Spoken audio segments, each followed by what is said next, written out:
Hotel की रसोई में निरीक्षण करने आई महिला सीईओ ने देखा कि हर आलू पर दिल का स्टिकर चिपका हुआ था। ये देखकर वह चौंक गई, क्योंकि बचपन में वह भी ऐसा करती थी ताकि वे औरों से ज्यादा सुंदर लगे और उनके पिता उन्हें जल्दी बेच सके। लेकिन उनकी इस समझदारी से उनकी बड़ी बहन को जलन होने लगी। इसलिए अगले दिन बड़ी बहन ने छोटी बहन को मकई के खेत में ले जाकर उसे मानव तस्करों से बेच दिया और उस पैसे से एक नई फूलदार ड्रेस खरीदी। परंतु जब उसके पिता काम से लौटे और छोटी बेटी के बारे में पूछा तो बड़ी बेटी ने झूठ बोला कि वह बाहर खेल रही है। परंतु पिता को यह बात अजीब लगी, क्योंकि उनकी छोटी बेटी बचपन से ही समझदार और बुद्धिमान थी और वह समय पर घर आ जाती थी। इसलिए पिता अपनी कमजोर टांगों के बावजूद उसे ढूंढने निकल पड़े और रात भर ढूंढने के बावजूद भी बेटी का कोई पता नहीं चला और देखते ही देखते 10 साल बीत गया। इसलिए छोटी बेटी को खोने के गम में पिता ने बड़ी बेटी पर सारा ध्यान देना शुरू कर दिया। बड़ी बेटी को खूनदान के बदले मिलने वाली ब्रेड बहुत पसंद थी, इसलिए पिता रोज खून देकर उसके लिए ब्रेड लाते थे। यहाँ तक कि उसकी शादी के लिए 50 लाख रुपए जुटाने के खातिर घर का सारा सामान तक बेच दिया था। लेकिन जब वह अपनी बड़ी बेटी से मिलने शहर गए तो बड़ी बेटी ने तिरस्कार भरे शब्दों से पिता का दिल तोड़ दिया और उन्हें घर जाने को कहने लगी। पर फिर भी पिता ने अपनी बेटी को घर से लाए हुए आलू और अंडे देने की कोशिश करने लगे, पर उसने ये कहकर उन्हें लेने से मना कर दिया कि शहर में सब कुछ मिल जाता है। और जब वे दोनों टोकरी के लिए खींचातानी कर रहे थे तभी उसकी बेटी का विदेशी बॉयफ्रेंड वहाँ आ गया। बेटी ने घबराकर तुरंत टोकरी छोड़ दी और प्रेमी की ओर बढ़ गई। पिता यह सब देखकर बेहद दुखी हो गए और जमीन पर गिरे आलू और अंडे साफ करने लगे। और इस घटना ने उसे अपनी छोटी बेटी की याद दिला दी जो बचपन में उससे बिछड़ गई थी। पर उन्हें क्या पता था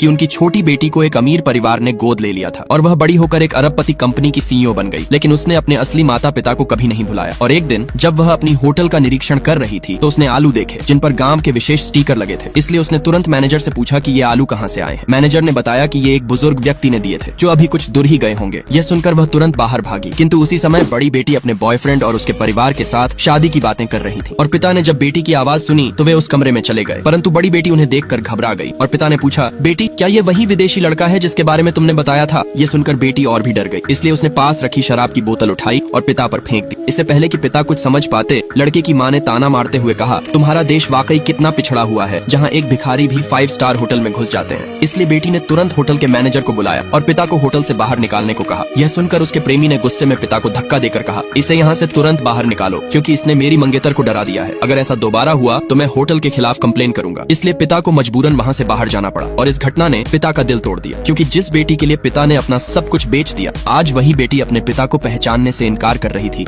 वहीं दूसरी तरफ छोटी बेटी जो अपने पिता को ढूंढ ढूंढ कर परेशान हो चुकी थी। लेकिन बाहर निकलते वक्त अचानक उसका पैर मुड़ गया और वह गिरने वाली थी कि अचानक पिता ने उसे बचा लिया। परंतु जब महिला सीईओ ने अपने पिता की गर्दन में ताबीज देखा तो वह चौंक गई और उत्साह से पूछने लगी कि यह ताबीज आपके पास कहाँ से आया? पिता ने बताया कि यह ताबीज उनकी पत्नी ने एक मंदिर से लाया था और यही ताबीज उनकी दोनों बेटियों के पास भी था। लेकिन छोटी बेटी 20 साल पहले खो गई थी। ये सुनकर महिला सीईओ ने पिता से एक स्टिकर के बारे में भी पूछा। पिता ने स्टिकर की कहानी फिर से बताई, जिसे सुनकर महिला सीईओ भावुक हो गई और अपनी पहचान बताने ही वाली थी कि तभी उनका असिस्टेंट आ गया और कंपनी के अर्जेंट काम के लिए उन्हें बुला लिया। इसलिए महिला सीईओ ने अपने असिस्टेंट से उस आदमी के बारे में पूरी जानकारी पता करने को कहा। और इसी बीच बड़ी बेटी का बॉयफ्रेंड उसे बताता है कि वह एक घर खरीदना चाहता है, लेकिन उसे 10 लाख रुपए की जरूरत है। इसलिए शादी की चिंता में डूबी बड़ी बेटी ने मजबूर होकर अपने पिता के पास जाती है और रोते हुए झूठी मेडिकल रिपोर्ट दिखाकर कहती है कि उसे यूरेमिया नामक एक गंभीर बीमारी है। यह सुनकर पिता घबरा जाते हैं और बेटी से वादा करते हैं कि वे किसी भी कीमत पर उसका इलाज करवाएंगे। इसलिए अगले दिन बड़ी बेटी पिता को लेकर अस्पताल जाती है और बिना बताए उनसे उनकी किडनी मैच कराती है। पर पिता को क्या पता था कि उनकी बड़ी बेटी का असली मकसद उनकी एक किडनी को बेचना था। लेकिन पिता की सेहत के कारण सर्जरी 1 महीने बाद होनी थी। इसलिए बड़ी बेटी चालाकी से अपने पिता से खानदानी कागजातों पर साइन करा लेती है और 10 लाख रुपए लेकर अपने बॉयफ्रेंड के लिए घर खरीदती है। और दूसरी तरफ छोटी बेटी जो एक कंपनी की सीईओ थी, लगभग यकीन कर चुकी थी कि वह आदमी उसके असली पिता है। फिर भी पुख्ता सबूत जुटाने के लिए उसने असिस्टेंट से डीएनए टेस्ट कराने को कहा। और इसी बीच पता चला कि उनकी बड़ी बहन उसकी ही कंपनी में एक डिजाइनर है और इसी महीने की 20 तारीख को उसकी शादी है। इसलिए उसने तय किया कि डीएनए टेस्ट आने तक इसे गोपनीय रखा जाए और साथ ही शादी का तोहफा मानते हुए कंपनी की आंतरिक प्रक्रिया के तहत उसे प्रमोट कर उपाध्यक्ष बनाने का आदेश दिया,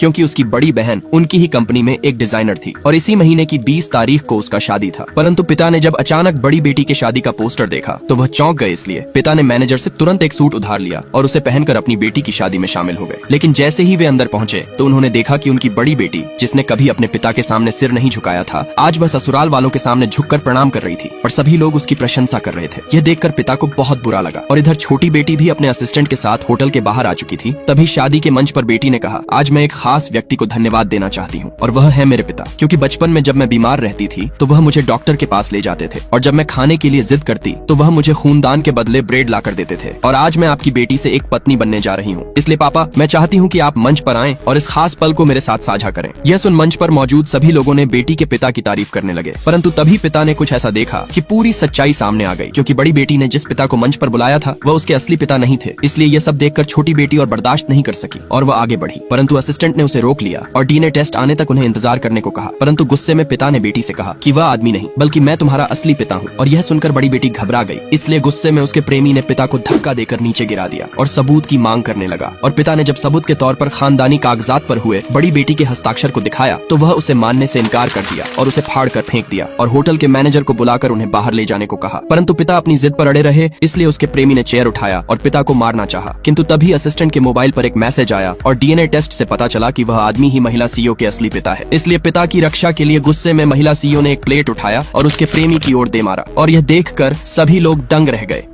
ये लप्पू आदमी शादी से बचने के लिए घर से भागते हुए एक मजदूर की सीढ़ी पर चढ़ गया और बाल बाल गिरने से बचा, जिससे उसकी मां घबरा गई और तुरंत अपने बॉडीगार्ड्स को नीचे खड़ा कर दिया। लेकिन मौका पाते ही आदमी ने पास से गुजरती हुई एक रिक्शा पर कूद गया और अपनी मां के चंगुल से भाग निकला। परंतु डेस्टिनेशन पर पहुंचकर रिक्शा चलाने वाली लड़की ने उससे किराया मांगा। इससे पहले कि वह पैसे देता, ग्राहक अपना सामान उतरवाने आ गया और लड़की ने बिना किसी परेशानी के 200 किलोग्राम वजन वाले सामान को आसानी से उतार दिया। यह देखकर वह दंग रह गया, लेकिन सामान उतारने के बाद ग्राहक ने लड़की के साथ बदतमीजी करने लगा, जिससे लड़की ने तुरंत उसका हाथ मोड़कर तोड़ दिया। तभी ग्राहक की पत्नी वहां आई और बिना बात समझे लड़की पर आरोप लगाने लगी कि वह उसके पति को बहका रही है। लड़की ने बहस से बचते हुए वहां से जाने की कोशिश की, परंतु ग्राहक ने उसे रोका और धीरे से कहा, अगर तुम नहीं रुकी तो मुझे पिटाई झेलनी पड़ेगी, ये पैसे लो और मुझे बचा लो। लड़की, जो पैसे को ज्यादा महत्व देती थी, तुरंत मान गई और बॉडीगार्ड्स ने ग्राहक की झूठी बातों में आकर उसकी पिटाई शुरू कर दी और लड़की बेफिक्र होकर पैसे गिनने लगी।